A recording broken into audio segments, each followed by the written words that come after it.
Alright, y'all, What Sarah Said by Death Cab for Cutie. Now, I will warn you, there is a metric ton of stuff within this poem that can be analyzed, or within this song that can be analyzed.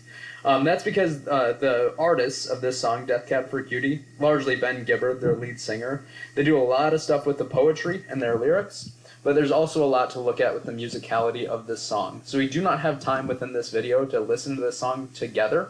I highly recommend that you open up the lyrics in another tab, like I've done. So I highly recommend that you open up these lyrics in a new tab, but that you also listen to this song first, listen to all of it, just before you finish off my video here. It'll help you internalize what I'm talking about in my analysis. Plus, it's a wonderful song. Just kind of strap yourself in. It is a sad song, but there is a twinge of hope in the end. I would point out with these lyrics too, I've used the website called Genius. Now, I love Genius.com. Genius is largely used within the rap and hip-hop community to explain what's going on in songs, but there's other artists and other songs in here too. What Genius does is it gives you the lyrics broken apart into their stanzas, which is nice, but you'll notice that anything gray is clickable, so you can see what other people think about this song and its meaning as well. So that's kind of crowdsourced analysis here. Death Cab is suggesting that making plans is like praying, that you'll be able to complete them due to the sheer nature of life. This line also drops the album title. This song is the album's thesis right here. If I click right here, ICU stands for Intensive Care Unit. 409 refers to the cleaning product. So you see that there's some analysis done for us already, but we'll go even deeper with that in our analysis too. Once again, I recommend you read through these lyrics. I recommend you listen to the song. Feel free to pause this video now if you haven't yet, because I'm going to analyze the mess out of this thing and get some thesis statements written too. I hope you had a chance to listen to What Sarah Said. I do apologize if it made you cry. Sometimes this song does make me cry. It's one of my favorite songs, one of my favorite poems. It's actually pretty easy to find the theme of this work because it's given to us in the lyrics. Kind of the punchline of this entire song that's kind of isolated. They actually drop out all the instrumentation and you just have the lead singer's voice. Saying in the lyrics, I'll go down a little bit here, saying love, I'm thinking of what Sarah said, that love is watching someone die. Rather dark thesis, right? What that means in interpretation is that when you choose to love someone, I think of marriage the most here, you're choosing to face hardship too. You're choosing the good times, so you're choosing the hard times too. You're choosing, potentially, to watch someone die on their deathbed. And you'll notice that the song is largely describing what that experience is like. It's a narrative song. Once again, the most important thing in literary analysis is the how, and this is where we'll spend the most of this time on this video, because there is a lot of how in this song. There's a lot of poetry going on. There's also a lot going on in the musicality here that we could analyze and create some thesis statements for. For one, poetically, really the biggest thing that pops out to me in this poem is all the use of figurative language. Figurative language covers metaphors, similes, personifications, allusions, and there's all of them in this poem. It actually starts with those first lines. That every plan is a prayer to Father Time is an example there. I am going to put line numbers there too. Just as a practice, whenever we want to cite evidence inside of a literary analysis essay, we want to use line numbers for poetry and songs. That's lines 1 and 2. 1 and 2, just like that. And there are more metaphors throughout this one as well. That our memories depend on a faulty camera in our minds. There's no literal camera inside of our brains. He's talking about our ability to visualize things, right? That our memories depend on what we can visualize. And they mention here that it's faulty, that our memories fail us from time to time. There's also similes. The one that sticks out the most to me is right here. It stung like a violent wind. I'll type that in too, just for practice. Personification, my favorite one, there's a couple of personifications, but the one that sticks out most to me is the TV entertained itself. I'm going to count line numbers, so that's 12, 13, 14, 15, 16. In line 17, the TV entertained itself. We all know that in hospitals there are TVs everywhere, but no one's actually drawing entertainment from those TVs. It's more or less just playing things in the background while everyone else is preoccupied with other things, darker things, heavier things. There's more than that within this poem, but I just wanted to jot down some examples that I could potentially use later as evidence. It came to me then that every plan is a tiny prayer to Father Time might be my favorite metaphor of all time, and it starts off this song very strongly in a poetic sense. There's also a big-time allusion, maybe one that we've seen before, inside of this song relates to Alfred Lord Tennyson. "'Tis better to have loved and lost than never to have loved at all." Notice how that ties in thematically with the theme of this poem. That it's better to face the hardships that come along with love than never to love at all. We actually see a similar line here.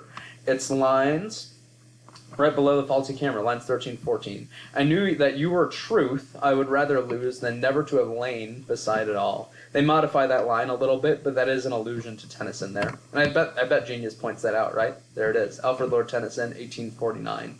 We see that quote once again there.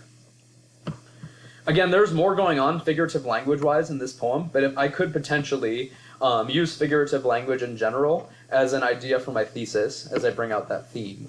All of these things, all these similes, metaphors, personifications, allusions work together in order to promote that theme, that love is watching someone die. What else? Sensory details. Let's shift away from language for a moment here.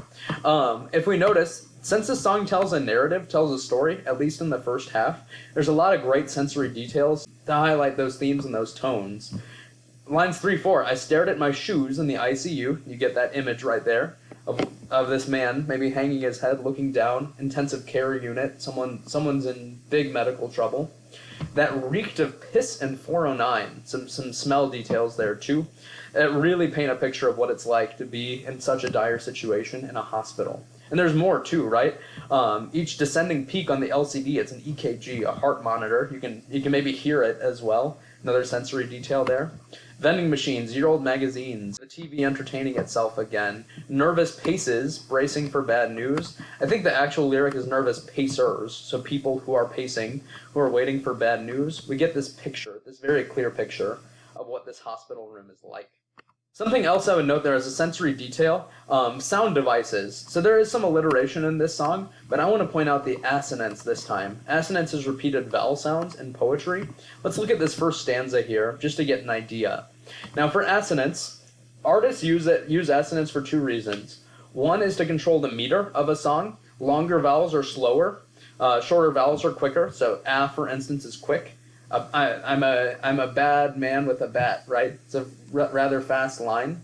Long vowels are slower, and we have a lot of long vowels in this first stanza. The other thing that we might note with vowel sounds is that they can be used to evoke emotions too. The example that I like to use is, "Those are some cool shoes, Sue." Notice the oohs, cool, shoes, and Sue. They slow down that line quite a bit. But the other thing that does, it brings out an emotion. It's excitement, right? Whenever we see something we like, we say, "Ooh," right? Like a cool pair of shoes. "Those are some cool shoes, Sue." Those oohs stick out, and they evoke that emotion. Long vowels, I would suggest to you, evoke sadness or crying, right? Check it within this first stanza here. Looking at line 3, "I stared at my shoes," ooh is a long vowel, and the ICU, ooh is a long vowel. "That I'd already taken too much today," those A's, A and A, each descending peak on the LCD. So we hear those E sounds as well. We have ooh, ooh, A, and E.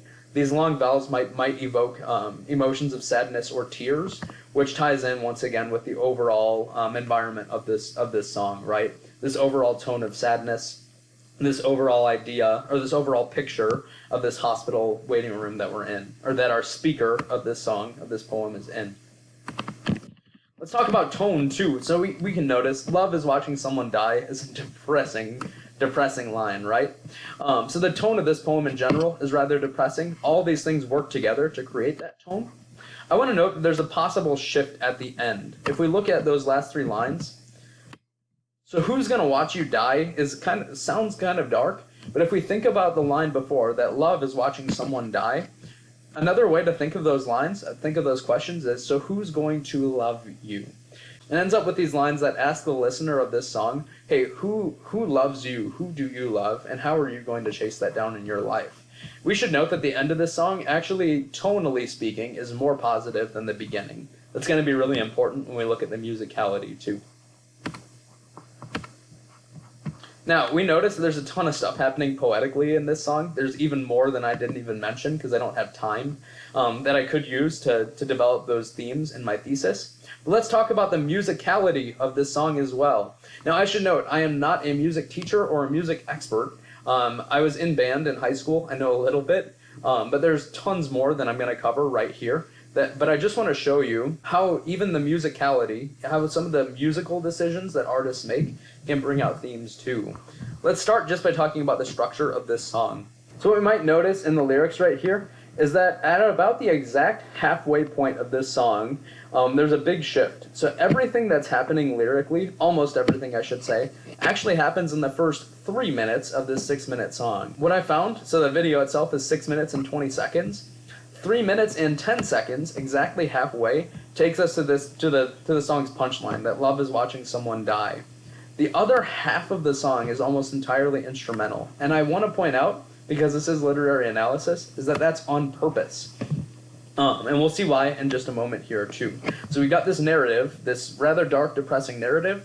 Then we've got this instrumental section, the last 3 minutes of the song, that again end up a little more hopeful as the tone speaks right there. We should note here that tone does kind of bridge the gap between poetry and music here too. The tone of the lyrics themselves is rather depressing, but the song itself is rather depressing too if we listen to it musically. What I think is most important here as we look at musicality is instrumentation. The intentional choices of instruments and how they use them in this song actually brings out its theme as well. We should notice, and I'll play a little bit here too, the song itself is driven by a repeated piano riff as well. Let me suggest to you that this piano riff might actually be symbolic of something, and I'll show you why. Let's go to the video real quick here.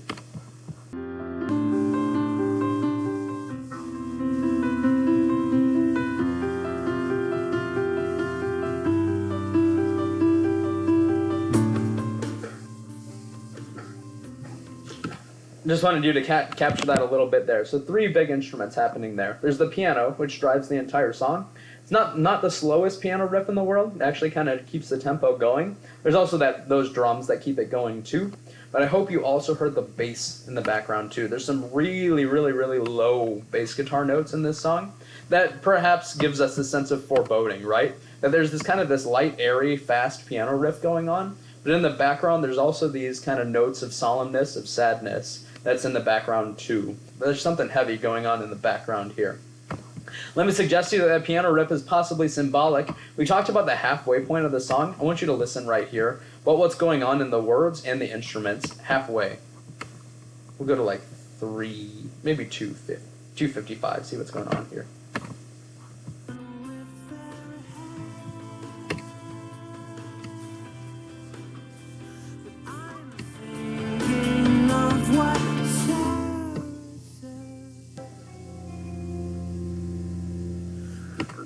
Do you notice that the piano dropped out entirely right there? Love is watching someone die.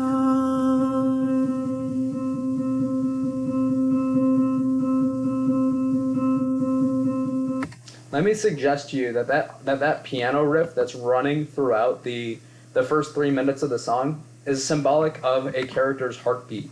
Now, whether it's the woman's heartbeat, the woman who is struggling for life in the ICU, or whether it's the speaker's heartbeat, and there's this moment where his heart drops halfway through that song, it doesn't matter. It's symbolic. That piano might be symbolic of the emotions that are being felt, either by the speaker or the actual physical heartbeat of the woman, of Sarah, I would guess, in this song as well. Notice that it drops out halfway through, but then notice again that it comes back in another 1.5 minutes or so. I think if I go to like 4:30, it should be here.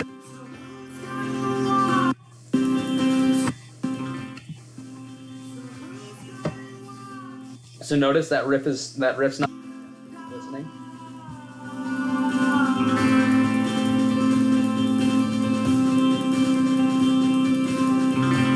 You can hear it slowly coming back right here, right? It might suggest once again that even though the speaker is dealing with that loss right here, that his heartbeat's returning, right? That it's getting him thinking, that he's starting to figure out how he's going to move on from such a devastating loss. That piano drives that. Not only is that piano there musically to control the song, but it also means something, and it drives that meaning there too. Again, instrumentation-wise, there's also the bass guitar in the background. That too drops out. I don't even know if that exists much in the back end of this song.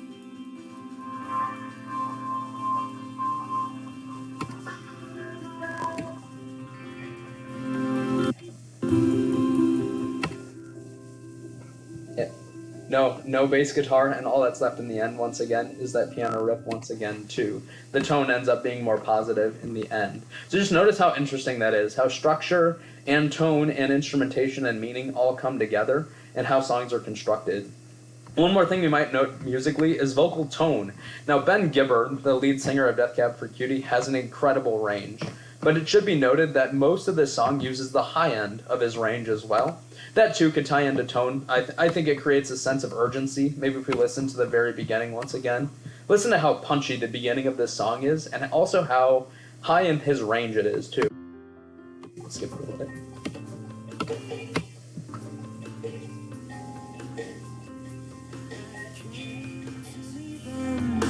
Every plan is a tiny plan for Father Time. So notice just even the start of that song kind of sets the bar for this to be the high end of his range. I think that creates a sense of urgency along with the tempo, the rather fast pace of this song. That too changes about halfway through. It slows down a little bit. So I think what I'm going to do for my thesis statements here, instead of blending poetry and musicality, which I can do if I wanted to, I think for this one I'm going to do a very poetry-driven thesis and a very music-driven thesis here too. Obviously, the biggest thing that's going on in the poetry, in the lyrics of what Sarah said, is figurative language, right? I might say something along the lines of, is that we sign up for hardship when we choose to truly love someone.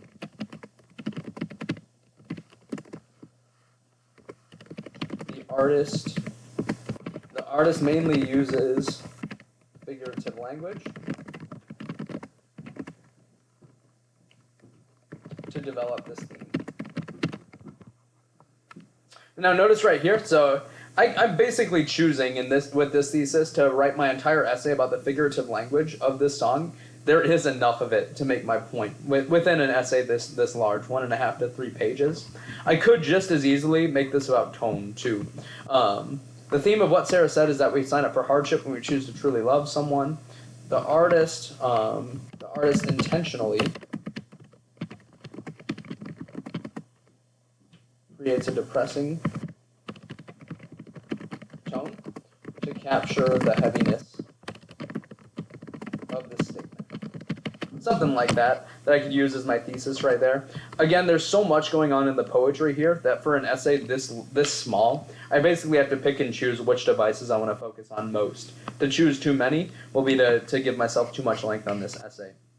Let's write one about the musicality too. So we're looking at, let's see, largely looking at tone, structure, instrumentation, vocal tone right here. I'm going to focus on structure first here, right? I might say, watching someone die is the punchline, is the thematic punchline of this song. I'm assuming that I've already referred to the song earlier on in my introduction.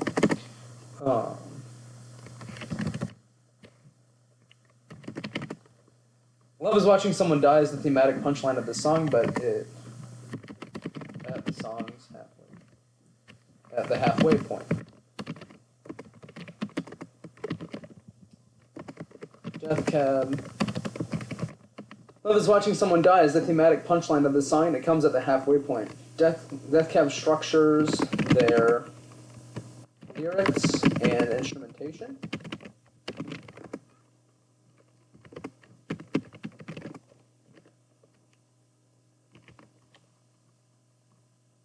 to explore this theme. So anyways, what I did with these two thesis statements this time was I tried to make one that was poetry heavy.